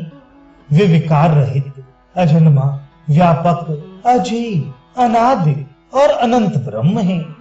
उन कृपा के समुद्र भगवान ने पृथ्वी, ब्राह्मण, गौ और देवताओं का हित करने के लिए ही मनुष्य शरीर धारण किया है। हे भाई सुनिए, वे सेवकों को आनंद देने वाले, दुष्टों के समूह का नाश करने वाले और वे तथा धर्म की रक्षा करने वाले हैं। वैर त्याग कर उन्हें मस्तक नवाइए। वे श्री रघुनाथ जी शरणागत का दुख नाश करने वाले हैं। हे नाथ, उन प्रभु सर्वेश्वर को जानकी जी दे दीजिए और बिना ही कारण स्नेह करने वाले श्री राम जी को बचिए, जिसे संपूर्ण जगत से द्रोह करने का पाप लगा है। शरण जाने पर प्रभु उसका भी त्याग नहीं करते। जिनका नाम तीनों तापों को नाश करने वाला है, वे ही प्रभु भगवान मनुष्य रूप में प्रकट हुए हैं। हे रावण, हृदय में यह समझ लीजिए। हे दशाशीष, मैं बार बार आपके चरणों लगता हूँ और विनती करता हूँ कि मान, मोह और मद को त्याग कर आप कौशलपति श्री राम जी का भजन कीजिए। मुनि पुलस्त जी ने अपने शिष्य के हाथ यह बात कहला भेजी है। हे तात, सुंदर अवसर पाकर मैंने तुरंत ही वह बात प्रभु आपसे कह दी। माल्यवान नाम का एक बहुत ही बुद्धिमान मंत्री था। उसने विभीषण के वचन सुनकर बहुत सुख माना और कहा, हे तात, आपके छोटे भाई नीति विभूषण अर्थात नीति को भूषण रूप में धारण करने वाले अर्थात नीतिमान हैं। विभीषण जो कुछ कह रहे हैं उसे हृदय में धारण कर लीजिए। रावण ने कहा, ये दोनों मूर्ख शत्रु की महिमा बखान रहे हैं, यहाँ कोई है, इन्हें दूर करो ना। तब माल्यवान तो घर लौट गया और विभीषण जी हाथ जोड़कर फिर कहने लगे, हे नाथ, पुराण और वेद ऐसा कहते हैं कि सुबुद्धि और कुबुद्धि सबके हृदय में रहती है। जहां सुबुद्धि है वहां नाना प्रकार की संपदाएं, सुख की स्थिति रहती है, और जहां कुबुद्धि है वहां परिणाम में विपत्ति, दुख रहता है। आपके हृदय में उल्टी बुद्धि आवसी है, इसी से आप हित को अहित और शत्रु को मित्र मान रहे हैं। जो राक्षस कुल के लिए काल रात्रि के समान हैं, उन सीता पर आपकी बड़ी प्रीत है। हिता, मैं चरण पकड़कर आपसे भीख मांगता हूँ, विनती करता हूँ कि आप मेरा दुलार रखिए, अर्थात मुझ बालक के आग्रह को स्नेह पूर्वक स्वीकार कीजिए। श्री राम जी को सीता जी दे दीजिए, जिसमें आपका अहित ना हो। विभीषण ने पंडितों, पुराणों और वेदों द्वारा सम्मत वाणी से नीत बखान कर कही, पर उसे सुनते ही रावण क्रोधित होकर उठा और बोला कि रे दुष्ट, अब मृत्यु तेरे निकट आ गई है। अरे मूर्ख, तू जीता तो है सदा मेरा जलाया हुआ, अर्थात मेरे ही अन्न से पल रहा है। पर हे मूर्ख, पक्ष तुझे शत्रु का ही अच्छा लगता है। अरे दुष्ट, बताना जगत में ऐसा कौन है जिसे मैंने अपनी भुजाओं के बल से ना जीता हो। मेरे नगर में रहकर प्रेम करता है तपस्वियों पर। मूर्ख, उन्हीं से जा मिल और उन्हीं को नीति बता। ऐसा कहकर रावण ने उन्हें लात मारी, परंतु छोटे भाई विभीषण ने मारने पर भी बार बार उसके चरण ही पकड़े। शिव जी कहती है, हे उमा, संत की यही महिमा है कि वे बुराई करने पर भी बुराई करने वाले की भलाई ही करती हैं। विभीषण जी ने रावण से कहा, आप मेरे पिता के समान हैं, मुझे मारे सो तो अच्छा ही किया, परंतु हे नाथ, आपका भला श्री राम जी को भजने में ही है। इतना कहकर विभीषण अपने मंत्रियों को साथ लेकर आकाश मार्ग में गए और सबको सुनाकर वे ऐसा कहने लगे, श्री राम जी सत्य संकल्प एवं सर्व समर्थ प्रभु हैं, और हे रावण, तुम्हारी सभा काल के वश है, अतः मैं अब श्री रघुवीर की शरण जाता हूं, मुझे दोष ना देना। ऐसा कहकर विभीषण जी ज्यों ही चले त्यों ही सब राक्षस आयुहीन हो गए, उनकी मृत्यु निश्चित हो गई। शिव जी कहते हैं, हे भवानी, साधु का अपमान तुरंत ही संपूर्ण कल्याण की हानि कर देता है। रावण ने जिस क्षण विभीषण को त्यागा, उसी क्षण वह अभागा ऐश्वर्य से हीन हो गया। विभीषण जी हर्षित होकर मन में अनेकों मनोरथ करते हुए श्री रघुनाथ जी के पास चले।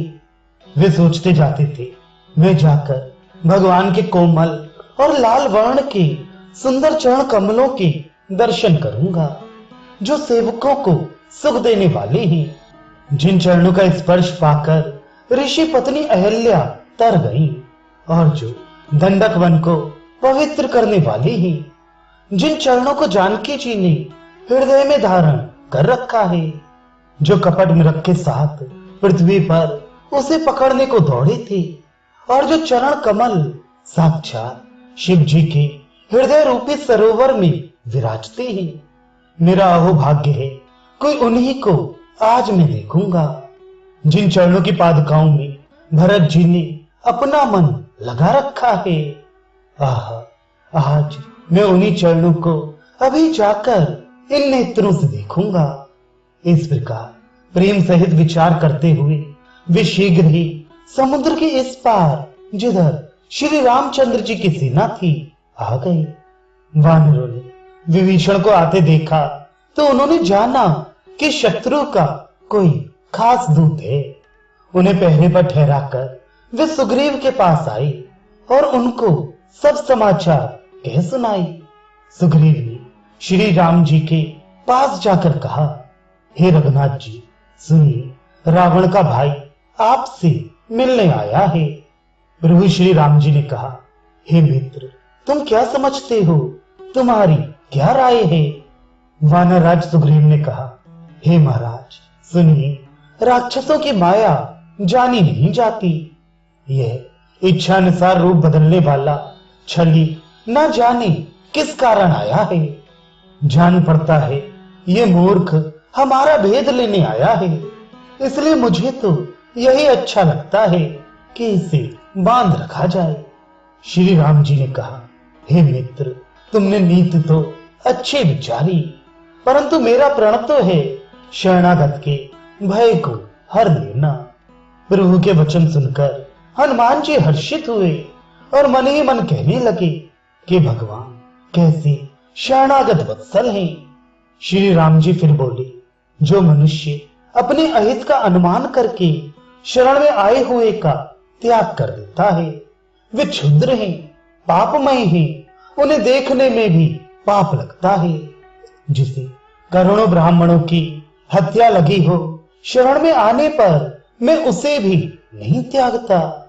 जीव ज्यों ही मेरे सम्मुख होता है, त्यों ही उसके करोड़ों जन्मों के पाप नष्ट हो जाते हैं। पापी का ये सहज स्वभाव होता है कि मेरा भजन उसे कभी नहीं सुहाता।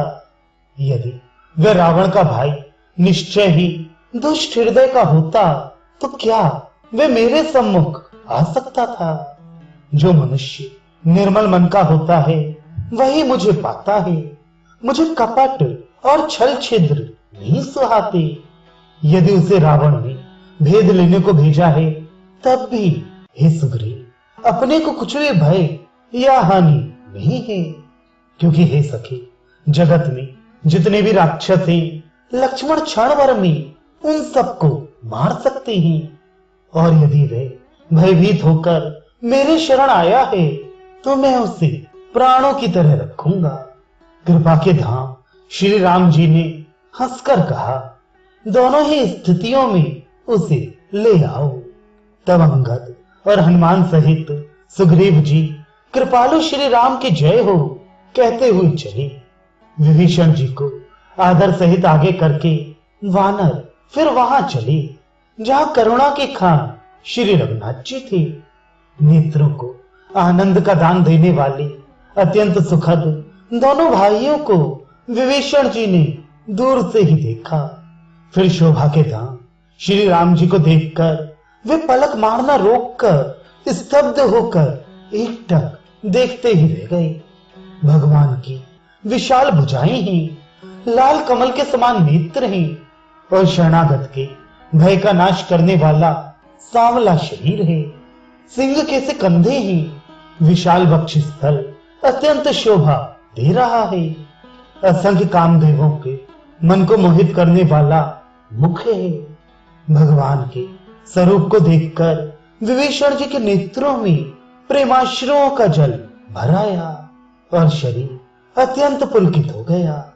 फिर मन में धीरज धरकर उन्होंने कोमल वचन कहे, हे नाथ, मैं दशमुख रावण का भाई हूं। हे देवताओं के रक्षक, मेरा जन्म राक्षस कुल में हुआ है। मेरा तामसी शरीर है, स्वभाव से ही मुझे पाप प्रिय है। जैसे उल्लू को अंधकार पर सहज स्नेह होता है, मैं कानों से आपका सुयश सुनकर आया हूं कि प्रभु जन्म मरण के भय का नाश करने वाले ही। हे दुखियों के दुख दूर करने वाले और शरणागत को सुख देने वाले श्री रघुवीर, मेरी रक्षा कीजिए, रक्षा कीजिए। प्रभु ने उन्हें ऐसा कहकर दंडवत करते देखा तो वे अत्यंत हर्षित होकर तुरंत उठे। विभीषण जी के दीन वचन सुनने पर प्रभु के मन को बहुत ही भाई। उन्होंने अपनी विशाल भुजाओं से पकड़कर उनको हृदय से लगा लिया। छोटे भाई लक्ष्मण जी सहित गले मिलकर उनको अपने पास बिठाकर श्री राम जी भक्तों के भय को हरने वाले वचन बोले, हे लंकेश, परिवार सहित अपनी कुशल कहो। तुम्हारा निवास बुरी जगह पर है, दिन रात दुष्टों की मंडली में बसते हो। ऐसी दशा में हे सखे, तुम्हारा धर्म किस प्रकार निभता है? मैं तुम्हारा सब आचार व्यवहार जानता हूं। तुम अत्यंत नीति निपुण हो, तुम्हें अनीति नहीं सुहाती। हेता, नरक में रहना वरन अच्छा है, परंतु विधाता दुष्ट का संग कभी ना दे। विभीषण जी ने कहा, हे रघुनाथ जी, अब आपके चरणों का दर्शन कर कुशल से हूं। जो आपने अपना सेवक जानकर मुझ पर दया की है, तब तक जीव की कुशल नहीं और न स्वप्न में भी उसके मन को शांति है। जब तक वह शोक के घर विषय वासना को छोड़कर श्री राम जी को नहीं बचता। लोभ, मोह, मत्सर, मद और मान आदि अनेकों दुष्ट तभी तक हृदय में बसते हैं जब तक कि धनुष बाण और कमर में तरकस धारण किए हुए श्री रघुनाथ जी हृदय में नहीं बसते। ममता को अंधेरी रात है जो राग द्वेष रूपी उल्लुओं को सुख देने वाली है। मैं ममता रूपी रात्रि तभी तक जीव के मन में बसती है जब तक प्रभु आपका प्रताप रूपी सूर्य उदय नहीं होता। हे श्री राम जी, आपके चरणार बिंद के दर्शन कर अब मैं कुशल से हूं, मेरे भारी भय मिट गए। हे कृपालु, आप जिस पर अनुकूल होते हैं उसे तीनों प्रकार के भवशूल अर्थात आध्यात्मिक, आदि दैविक और आदि भौतिकता नहीं व्यापती। मैं अत्यंत नीच स्वभाव का राक्षस हूं। मैंने कभी शुभ आचरण नहीं किया। जिनका रूप मुनियों के भी ध्यान में नहीं आता, उन प्रभुओं ने स्वयं हर्षित होकर मुझे हृदय से लगा लिया। हे कृपा और सुख के पुंज श्री राम जी, मेरा अत्यंत असीम सौभाग्य है जो मैंने ब्रह्मा और शिव जी के द्वारा सेवित युगल चरण कमलों को अपने नेत्रों से देखा। श्री राम जी ने कहा, हे सखा सुनो, मैं तुम्हें अपना स्वभाव कहता हूं जिसे काकभुशुंडी शिव जी और पार्वती जी भी जानती हैं। कोई मनुष्य संपूर्ण जड़ चेतन जगत का द्रोही हो, यदि वह भी भयभीत होकर मेरी शरण तक कर आ जाए और मद मोह तथा नाना प्रकार के छल कपट त्याग दे, तो मैं उसे बहुत शीघ्र साधु के समान कर देता हूं। माता पिता, भाई, पुत्र, स्त्री, शरीर, धन, घर, मित्र और परिवार, इन सबकी ममत्व रूपी तांगों को बटोर कर और उन सबकी एक डोरी बटकर उसके द्वारा जो अपने मन को मेरे चरणों में बांध देता है, सारे सांसारिक संबंधों का केंद्र मुझे बना लेता है, जो समदर्शी है, जिसे कुछ इच्छा नहीं है और जिसके मन में हर्ष, शोक और भय नहीं है। ऐसा सज्जन मेरे हृदय में कैसे बसता है, जैसे लोभी के हृदय में धन बसा करता है। तुम सरीखे संत ही मुझे प्रिय हैं। मैं और किसी के निहोरे से कृतज्ञतावश देह धारण नहीं करता। जो सगुण भगवान के उपासक हैं, दूसरे के हित में लगे रहते हैं, नीत और नियमों में दृढ़ हैं और जिन्हें ब्राह्मणों के चरणों में प्रेम है, वे मनुष्य मेरे प्राणों के समान हैं। हे लंकापति सुनो, तुम्हारे अंदर उपर्युक्त सब गुण हैं, इससे तुम मुझे अत्यंत ही प्रिय हो। श्री राम जी के वचन सुनकर सब वानरों के समूह कहने लगे, कृपा के समूह श्री राम जी की जय हो। प्रभु की वाणी सुनते हैं और उसे कानों के लिए अमृत जानकर विभीषण जी अघाते नहीं हैं। वे बार बार श्री राम जी के चरण कमलों को पकड़ते हैं। अपार प्रेम है, हृदय में समाता नहीं है। विभीषण जी ने कहा, हे देव, हे चराचर जगत के स्वामी, हे शरणागत के रक्षक, हे सबके हृदय के भीतर की जानने वाले, सुनिए, मेरे हृदय में पहले कुछ वासना थी, वह प्रभु के चरणों की प्रीत रूपी नदी में बह गई। अब तो हे कृपालु, शिव जी के मन को सदैव प्रिय लगने वाली अपनी पवित्र भक्ति मुझे दीजिए। एवमस्तु, ऐसा ही हो कहकर रणधीर प्रभु श्री राम जी ने तुरंत ही समुद्र का जल मांगा और कहा, हे सखा, यद्यपि तुम्हारी इच्छा नहीं है, पर जगत में मेरा दर्शन अमोघ है, वह निष्फल नहीं जाता। ऐसा कहकर श्री राम जी ने उनको राज तिलक कर दिया। आकाश से पुष्पों की अपार वृष्टि हुई। श्री राम जी ने रावण के क्रोध रूपी अग्नि में, जो अपनी विभीषण की वचन रूपी पवन से प्रचंड हो रही थी, जलते हुए विभीषण को बचा लिया और उसे अखंड राज्य दिया। शिव जी ने जो संपत्ति रावण को 10 सिरों की बलि देने पर दी थी, वही संपत्ति श्री रघुनाथ जी ने विभीषण को बहुत सचाते हुए दी। ऐसे परम कृपालु प्रभु को छोड़कर जो मनुष्य दूसरे को बचते हैं, वे बिना सींग पूंछ के पशु हैं। अपना सेवक जानकर विभीषण को श्री राम जी ने अपना लिया। प्रभु का स्वभाव वानर कुल के मन को बहुत बहाया। फिर सब कुछ जानने वाले, सबके हृदय में बसने वाले, सब रूपों में प्रकट, सबसे रहित, उदासी कारण से भक्तों पर कृपा करने के लिए मनुष्य बने हुए तथा राक्षसों के कुल का नाश करने वाले श्री राम जी नीति की रक्षा करने वाले वचन बोले। हे वीर वानर राज सुग्रीव और लंकापति विभीषण, सुनो इस गहरे समुद्र को किस प्रकार पार किया जाए। अनेक जात के मगर, सांप और मछलियों से भरा हुआ यह अत्यंत अथाह समुद्र पार करने में सब प्रकार से कठिन है। विभीषण जी ने कहा, हे रघुनाथ जी सुनिए, यद्यपि आपका एक बाण ही करोड़ों समुद्रों को सोखने वाला है, तथापि नीति ऐसी कही गई है कि उचित यह होगा कि पहले जाकर समुद्र से प्रार्थना की जाए। हे प्रभु, समुद्र आपके कुल में बड़े पूर्वज हैं, वे विचार कर उपाय बतला देंगे।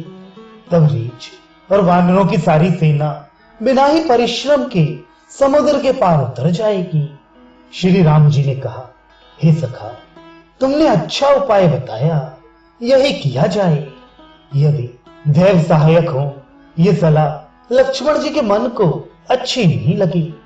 श्री राम जी के वचन सुनकर तो उन्होंने बहुत ही दुख पाया।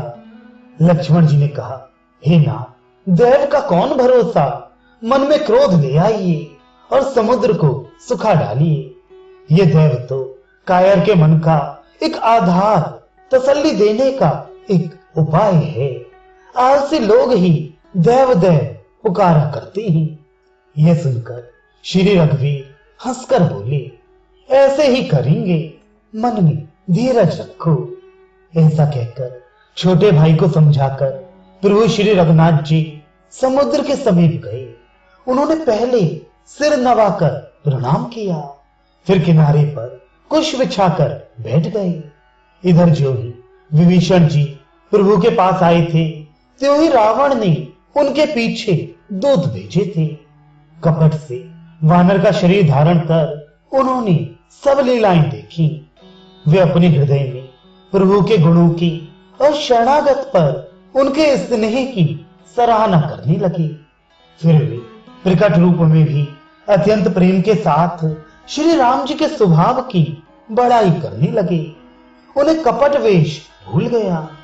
तब वानरों ने जाना कि ये शत्रु के दूत हैं और वे उन सबको बांधकर सुग्रीव के पास ले आए। सुग्रीव ने कहा, सब वानरों सुनो, राक्षसों के अंग भंग करके भेज दो। सुग्रीव के वचन सुनकर वानर दौड़े। दूतों को बांधकर उन्होंने सेना के चारों ओर घुमाया। वानर उन्हें बहुत तरह से मारने लगे। वे दीन होकर पुकारते थे, फिर भी वानरों ने उन्हें नहीं छोड़ा। तब दूतों ने पुकार कर कहा, जो हमारे नाक कान काटेगा उसे कौशलाधीश श्री राम जी की सौगंध है। ये सुनकर लक्ष्मण जी ने सबको निकट बुलाया। उन्हें बड़ी दया लगी। इससे हंसकर उन्होंने राक्षसों को तुरंत ही छुड़ा दिया और उनसे कहा, रावण के हाथ में ये चिट्ठी देना और कहना, हे कुल घातक, लक्ष्मण के संदेशे को वांचो। फिर उस मूर्ख से जवानी ये मेरा कृपा से भरा हुआ संदेश कहना कि सीता जी को देकर श्री राम जी से मिलो, नहीं तो समझो तुम्हारा काल आ गया। लक्ष्मण जी के चरणों में मस्तक नवाकर श्री राम जी के गुणों की कथा वर्णन करते हुए दूत तुरंत ही चल दिए। श्री राम जी का यश कहते हुए वे लंका में आए और उन्होंने रावण के चरणों में सिर नवाए। दशमुख रावण ने हंसकर बात पूछी, अरे शुक्र, अपनी कुशल क्यों नहीं कहता। फिर उस विभीषण का समाचार सुना, मृत्यु जिसके अत्यंत निकट आ गई है। मूर्ख ने राज्य करते हुए लंका को त्याग दिया। अभागा अब जौ का कीड़ा घुन बनेगा। जौ के साथ जैसे घुन भी पिस जाता है, वैसे ही नर वानरों के साथ वह भी मारा जाएगा। फिर भालू और वानरों की सेना का हाल कहे, जो कठिन काल के प्रेरणा से यहाँ चली आई है। और जिनके जीवन का रक्षक कोमल चित्त वाला बेचारा समुद्र बन गया है। अर्थात उनके और राक्षसों के बीच में यदि समुद्र ना होता तो अब तक राक्षस उन्हें मारकर खा गए होते। फिर उन तपस्वियों की बात बता जिनके हृदय में मेरा बड़ा डर है। उनसे तेरी भेंट हुई या वे कानों से मेरा सुयश सुनकर ही लौट गए। शत्रु सेना का तेज और बल बताता क्यों नहीं? तेरा चित्त बहुत ही नौचक्का सा हो रहा है। दूत ने कहा, हे नाथ, आपने जैसे कृपा करके पूछा है वैसे ही क्रोध छोड़कर मेरा कहना मानिए, मेरी बात पर विश्वास कीजिए। जब आपका छोटा भाई श्री राम जी से जाकर मिला तब उसके पहुंचते ही श्री राम जी ने उसको राज तिलक कर दिया। हम रावण के दूत हैं, ये कानों से सुनकर वानरों ने हमें बांधकर बहुत कष्ट दिए, यहां तक कि वे हमारे नाक कान काटने लगे। श्री राम जी की शपथ दिलाने पर कहीं उन्होंने हमको छोड़ा। हे नाथ, आपने श्री राम जी की सेना पूछी सो वह तो 100 करोड़ मुखों से भी वर्णन नहीं की जा सकती। अनेकों रंगों के भालू और वानरों की सेना है जो भयंकर मुख वाले, विशाल शरीर वाले और भयानक है। जिसने नगर को जलाया और आपके पुत्र अक्षय कुमार को मारा, उसका बल तो सब वानरों में थोड़ा है। असंख्य नामों वाले बड़े ही कठोर और भयंकर योद्धा हैं। उनमें असंख्य हाथियों का बल है और वे बड़े ही विशाल हैं। द्विविद, मयंद, नील, नल, अंगद, गद, विकटास्य, दधिमुख, केसरी, निषठ, शठ और जामवान, ये सभी बल की राशि हैं। ये सब वानर बल में सुग्रीव के समान हैं और इनके जैसे एक दो नहीं करोड़ों हैं। उनमें बहुतों की गिनती कौन सकता है? श्री राम जी की कृपा से उनमें अतुलनीय बल है। वे तीनों लोकों को तृण के समान तुच्छ समझते हैं। हे दशगिरी, मैंने कानों से ऐसा सुना है कि 18 पद्म तो अकेले वानरों के सेनापति हैं। हे नाथ, उस सेना में ऐसा कोई वानर नहीं है जो आपको रण में ना जीत सके। सबके सब अत्यंत क्रोध से हाथ मींचते हैं, पर श्री रघुनाथ जी उन्हें आज्ञा नहीं देते। हम मछलियों और सांपों सहित समुद्र को सोख लेंगे, नहीं तो बड़े बड़े पर्वतों से उसे भरकर पाट देंगे और रावण को मसलकर धूल में मिला देंगे। सब वानर ऐसे ही वचन कह रहे हैं, सब सहज ही निडर हैं। इस प्रकार गरजते और डपकते हैं मानो लंका को निगल ही जाना चाहते हैं। सब वानर भालू सहज ही शूरवीर हैं। फिर उनके सिर पर सर्वेश्वर श्री राम जी हैं। हे रावण, वे संग्राम में करोड़ों कालों को जीत सकते हैं। श्री रामचंद्र जी के तेज, बल और बुद्धि की अधिकता को लाखों शेष भी नहीं गा सकते। वे एक ही बाण से सैकड़ों समुद्रों को सोख सकते हैं।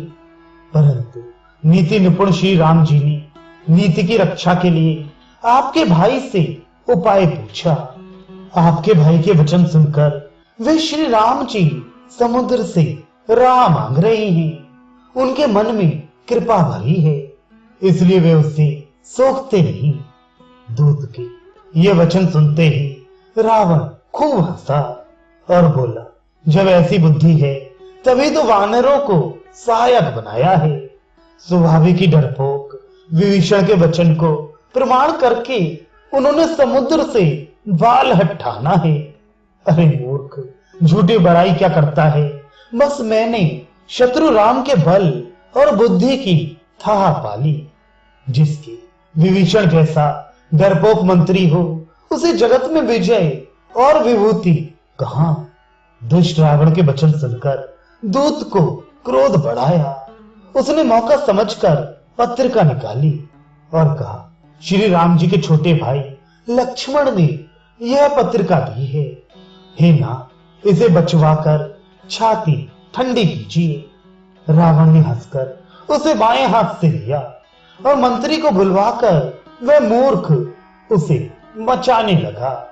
पत्रिका में लिखा था, अरे मूर्ख, केवल बातों से ही मन को रिझाकर अपने कुल को नष्ट भ्रष्ट ना कर। श्री राम जी से विरोध करके तू विष्णु, ब्रह्मा और महेश की शरण जाने पर भी ना बचेगा।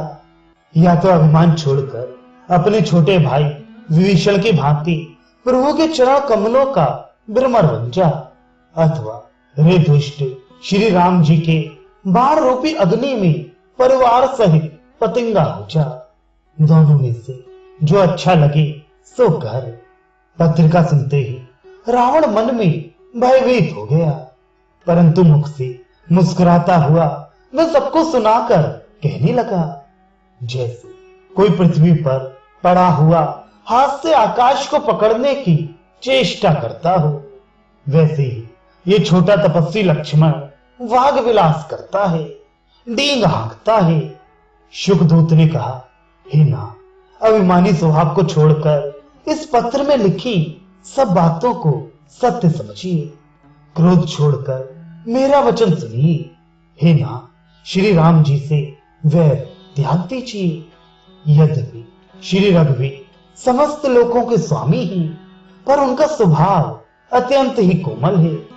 मिलते ही प्रभु आप पर कृपा करेंगे और आपका एक भी अपराध वे हृदय में नहीं रखेंगे। जानकी जी श्री रघुनाथ जी को दे दीजिए। हे प्रभु, इतना कहना मेरा कीजिए। जब उस दूत ने जानकी जी को देने के लिए कहा, तब दुष्ट रावण ने उसको लात मारी। वह भी विभीषण की भांति चरणों में सिर नवाकर वहीं चला जहां कृपा सागर श्री रघुनाथ जी थे। प्रणाम करके उसने अपनी कथा सुनाई और श्री राम जी की कृपा से अपनी मुनि के स्वरूप पाई। शिव जी कहती है, हे भवानी, वह ज्ञानी मुनि था, अगस्त ऋषि के श्राप से राक्षस हो गया था। बार बार श्री राम जी के चरणों की वंदना करके वह मुनि अपने आश्रम को चला गया। इधर 3 दिन बीत गए, किंतु जड़ समुद्र विनय नहीं मानता। तब श्री राम जी क्रोध सहित बोले, बिना भय के प्रीति नहीं होती।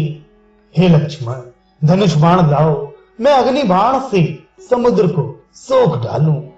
मूर्ख से विनय, कुटिल के साथ प्रीति, स्वभाव के कंजूस से सुंदर नीति, ममता में फंसे हुए मनुष्य से ज्ञान की कथा, अत्यंत लोभी से वैराग्य का वर्णन, क्रोधी से शांति की बात और कामी से भगवान की कथा।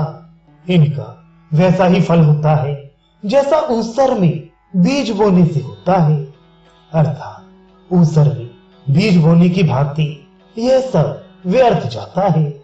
ऐसा कहकर श्री रघुनाथ जी ने धनुष चढ़ाया। यह मत लक्ष्मण जी के मन को बहुत अच्छा लगा। प्रभु ने भयानक अग्निबाण संधान किया, जिससे समुद्र के हृदय के अंदर अग्नि की ज्वाला उठी। मगर, सांप तथा मछलियों के समूह व्याकुल हो गए। जब समुद्र ने जीवों को जलते जाना, तब सोने के थाल में अनेक रत्नों को भरकर अभिमान छोड़कर वह ब्राह्मण के रूप में आया। काकभूषुंडी जी कहते हैं, हे गरुण जी, सुनिए, चाहे कोई करोड़ों उपाय करके सींचे, पर केला तो काटने पर ही फलता है।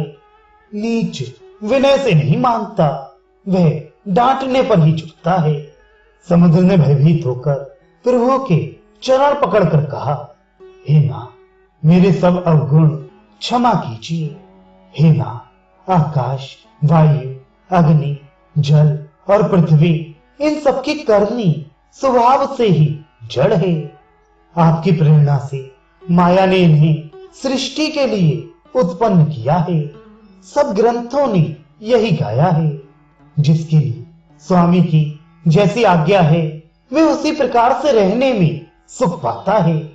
प्रभु ने अच्छा किया जो मुझे शिक्षा दी, किंतु मर्यादा अर्थात जीवों का स्वभाव भी आपकी ही बनाई हुई है। ढोर, गंवार, शूद्र, पशु और स्त्री, ये सब शिक्षा के अधिकारी हैं। प्रभु के प्रताप से मैं सूख जाऊंगा और सेना पार उतर जाएगी। इसमें मेरी बड़ाई नहीं है, मेरी मर्यादा नहीं रहेगी, तथापि प्रभु की आज्ञा अबेल है, अर्थात आपकी आज्ञा का उल्लंघन नहीं हो सकता, ऐसा वेद गाते हैं। अब आपको जो अच्छा लगे मैं तुरंत वही करूं। समुद्र के अत्यंत विनीत वचन सुनकर कृपालु श्री राम जी ने मुस्कुराकर कहा, हे तात, जिस प्रकार वानरों की सेना पार उतर जाए वह उपाय बताओ। समुद्र ने कहा, हे नाथ, नील और नल दो वानर भाई हैं। उन्होंने लड़कपन में ऋषि से आशीर्वाद पाया था। उनके स्पर्श कर लेने से ही भारी भारी पहाड़ भी आपके प्रताप से समुद्र पर तैर जाएंगे। मैं भी प्रभु की प्रभुता को हृदय में धारण कर अपने बल के अनुसार जहां तक मुझसे बन पड़ेगा सहायता करूंगा। हे नाथ, इस प्रकार समुद्र को बंधाई है जिससे तीनों लोकों में आपका सुंदर यश गाया जाए। इस बाण से मेरे उत्तर तट पर रहने वाले पाप के राशि दुष्ट मनुष्यों का वध कीजिए। कृपालु और रणधीर श्री राम जी ने समुद्र के मन की पीड़ा सुनकर उसे तुरंत ही हर लिया, अर्थात बाण से उन दुष्टों का वध कर दिया। श्री राम जी का भारी बल और पौरुष देखकर समुद्र हर्षित होकर सुखी हो गया। उसने उन दुष्टों का सारा चरित्र प्रभु को कह सुनाया, फिर चरणों की वंदना करके समुद्र चला गया। समुद्र अपने घर चला गया।